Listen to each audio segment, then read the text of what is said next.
चाहूँगा कि भारतीय जनता पार्टी व्यापारियों की ही पार्टी है और आज में सियागंज में किसी प्रकार की खड़ी कराई की समस्या नहीं है। भारतीय जनता पार्टी की सरकार में शासनकाल में खड़ी कराई का पूरी तरीके से खात्मा किया गया है। मध्य प्रदेश में भाजपा की सरकार एक बार फिर से बन गई और बहुत सारी ऐसी चीज़ें थी जिसको लेकर भाजपा दोबारा सत्ता में आई है। ख़ास तौर पर ऐसा कहा जाता है कि भाजपा को व्यापारियों का बहुत बड़ा सहयोग रहता है, जिसके चलते भाजपा सत्ता में आती है, चाहे वो आर्थिक रूप से हो या फिर उनके वोट से। व्यापारियों के लिए भाजपा क्या करने जा रही है, और ख़ासतौर पर जिसे हम आर्थिक राजधानी कहते हैं, इंदौर शहर, और जहाँ पर तमाम तरह की मंडियाँ हैं, वहाँ के व्यापारी क्या सोचते हैं सरकार के बारे में, इसी विषय पर चर्चा करने के लिए हमारे साथ मौजूद हैं धीरज खंडेलवाल जी, जो भाजपा व्यापारी प्रकोष्ठ के संयोजक भी हैं। हम उनसे जानेंगे कि वे सियागंज को किस नज़र से देखते हैं, कृषि उपज मंडी को किस नज़र से देखते हैं, और भाजपा सरकार व्यापारियों के लिए क्या सोच रही है, क्या प्लान है, क्या जो भाजपा को वोट डालते हैं व्यापारी, उनके लिए कुछ भाजपा ने कुछ अलग से सोच के रखा है। बहुत स्वागत है मृदुभाषी में खंडेलवाल जी आपका। भाजपा एक ऐसी पार्टी रही है जिसे कहा जाता है कि व्यापारियों की पार्टी है और व्यापारी इसको जिताते हैं, फंड भी देते हैं, वोट भी देते हैं। आप संयोजक हैं व्यापारी प्रकोष्ठ के, और ख़ासतौर पर आपका अमल दखल सियागंज मंडी में बहुत है, लेकिन वहाँ पर सबसे बड़ी समस्या खड़ी कराई की है, जिसे लेकर कई समय समय पर कार्रवाई की गई है, लेकिन आज भी वो जारी है। क्या सोचते हैं आप इसके बारे में? सबसे पहले अरशद भाई, मैं आपको बताना चाहूँगा कि भारतीय जनता पार्टी व्यापारियों की ही पार्टी है और आज जिस मुकाम पर भारतीय जनता पार्टी है उसमें निसंदेह व्यापारियों का बहुत बड़ा योगदान है। दूसरा, आपने कहा कि सियागंज में खड़ी कराई वाला विषय है, तो मैं आपको संज्ञान में लाना चाहूँगा कि सियागंज में खड़ी कराई की समस्या थी। वर्तमान में सियागंज में किसी प्रकार की खड़ी कराई की समस्या नहीं है। वो पूरी तरीके से खड़ी कराई और अवैध वसूली का जो काम सियागंज में चलता था वो पूरी तरीके से बंद हो चुका है।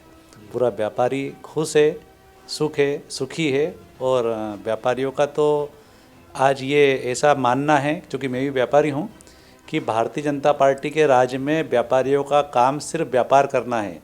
चिंता करने का, बदमाशों से या दूसरी समस्याओं का समाधान करने के लिए सरकार बैठी है, तो किसी प्रकार की कोई समस्या अब सियागंज में नहीं है।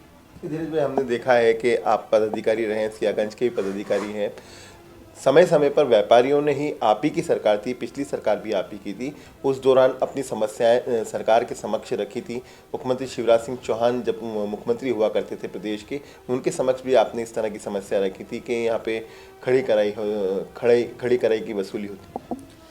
बिल्कुल आपने बोला, जब भी कोई बुराई रहती है जो बरसों से चली आ रही थी, करीब 40 साल से खड़ी कराई का विषय चल रहा था, हमने उस विषय को उठाया। देखिए, जब कोई हम विषय को उठाते हैं तो सरकार की उपलब्धि है, हम उसको दूसरी तरीके से लेते हैं कि सरकार भारतीय जनता पार्टी की और खड़ी कराई चालू है।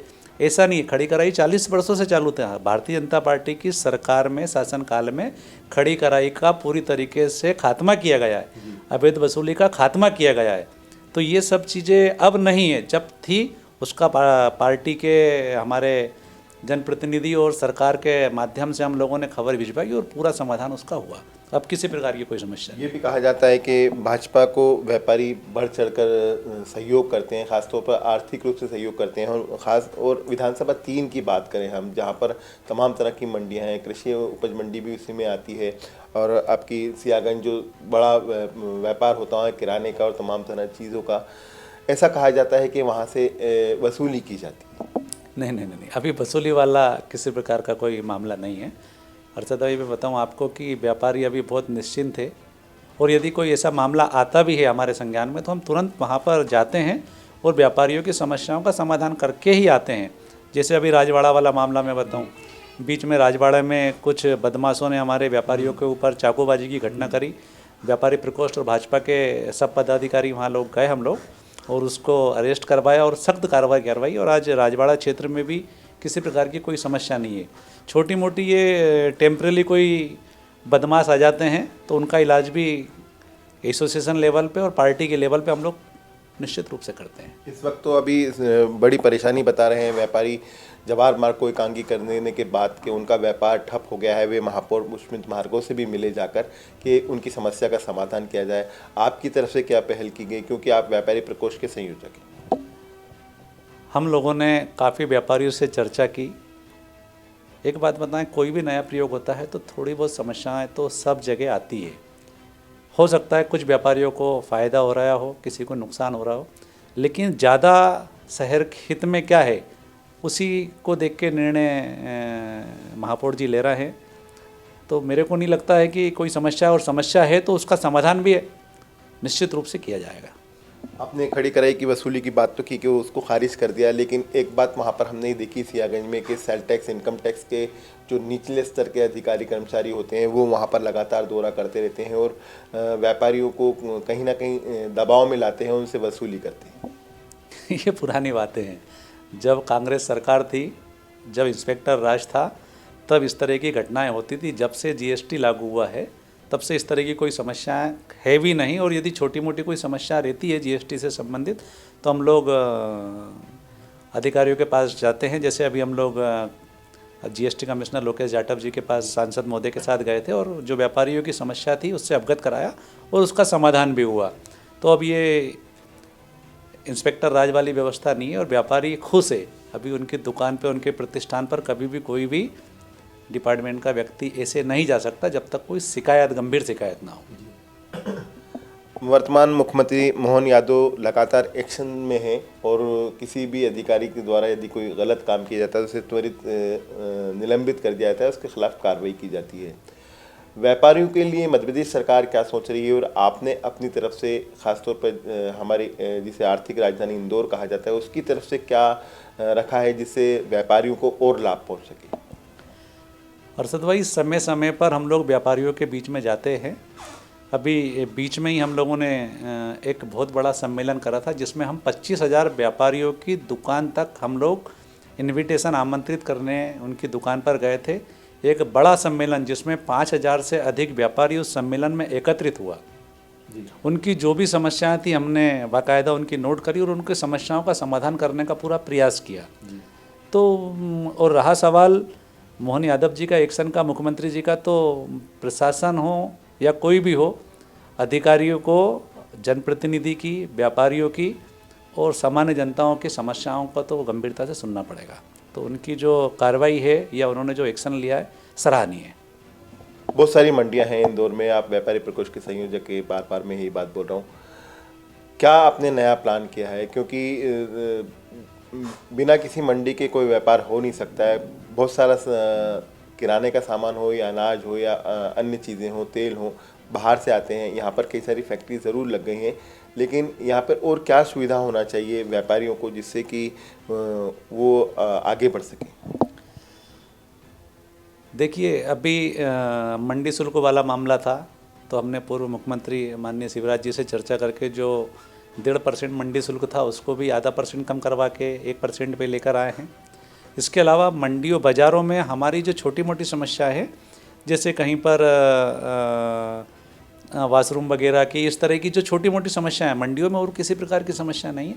इन समस्याओं को भी हम माननीय महापौर जी के माध्यम से हल करवाने का पूरा प्रयास कर रहे हैं। सबसे बड़ी बात बताऊं, 4 नंबर विधानसभा जिसकी विधायक हमारे श्रीमती मालिनी गौड़ जी है और 3 नंबर विधायक गोलू शुक्ला जी है, इनके क्षेत्र में ही इंदौर की जो सबसे बड़ी मंडियाँ होती हैं वो आती है। आप मानिए, जब जब कोई व्यापारी को समस्या आई तब तब हमने दोनों जनप्रतिनिधि से चर्चा की। निश्चित रूप से उन्होंने पूरा सहयोग किया और कोई भी व्यापारी को समस्या आई उसको हल करने का पूरा प्रयास किया और हमेशा करते भी आए और आगे भी करते रहेंगे। मेरा अंतिम सवाल आपसे, आप क्या सोचते हैं व्यापारियों को किस तरह की सुविधाएं एक्स्ट्रा मिलना चाहिए? क्योंकि व्यापारी बीजेपी का वोट बैंक भी है और आर्थिक रूप से मदद भी करता है। देखिए, मैं बताऊं आपको व्यापारियों की इस सुविधा के लिए, व्यापारियों को क्या फ़ायदे मिल रहे हैं, तो उसके लिए मैं आपको बताना चाहूँगा। हमारे माननीय प्रधानमंत्री जी व्यापारियों के प्रति बड़े चिंतित रहते हैं। उन्होंने अभी मुद्रा योजना प्रारंभ की थी, उसमें भी 10 लाख रुपए तक की, जिसकी गारंटी सरकार खुद ले रही है, कोई ज़्यादा औपचारिकताएं उसमें नहीं करनी पड़ती है। ऐसे ही अभी विश्वकर्मा योजना आई जिसमें हमारे कई तरह के कारीगर या नाई या सुनार इस तरह के जो हमारे हैं उन लोगों को भी 1 लाख रुपए से लेकर 5 लाख रुपए तक की सहायता केंद्र सरकार की ओर से निरंतर मिलती रही है। और एक राष्ट्रीय व्यापारी कल्याण बोर्ड का गठन भी माननीय नरेंद्र मोदी जी ने करा है, जिसमें 9 डिपार्टमेंट के जो इंडिया के सबसे महत्वपूर्ण, जिसमें वित्त भी है, जीएसटी भी है और अन्य विभाग, उसके ज्वाइंट सेक्रेटरी उसके सदस्य हैं और हमारे राष्ट्रीय संयोजक उसके सुनील सिंघी जी है। उसमें कभी भी कोई भी समस्या आती है तो हर स्टेट लेवल पर, जैसे एमपी से रमेश खंडेलवाल जी को उन्होंने सदस्य बनाया, कहीं भी कोई समस्या आती है स्टेट लेवल की भी तो उस कल्याण बोर्ड के माध्यम से व्यापारियों की समस्याओं का भी तुरंत समाधान करने का प्रयास किया जा रहा है। बहुत बहुत शुक्रिया। हमसे बात कर रहे थे धीरज खंडेलवाल जी, जो संयोजक है भाजपा व्यापारी प्रकोष्ठ के। उन्होंने बताया कि सरकार क्या कर रही है व्यापारियों के लिए। अब इंदौर में व्यापार बहुत सहजता से चल रहा है, किसी तरह की खड़ी कराई नहीं है और ख़ासतौर पर जब व्यापारियों की परेशानी को लेकर जो बात की है वो परेशानी अब खत्म हो चुकी है। कैमरा पर्सन विशाल के साथ अरशद खान, मृदुभाषी, इंदौर।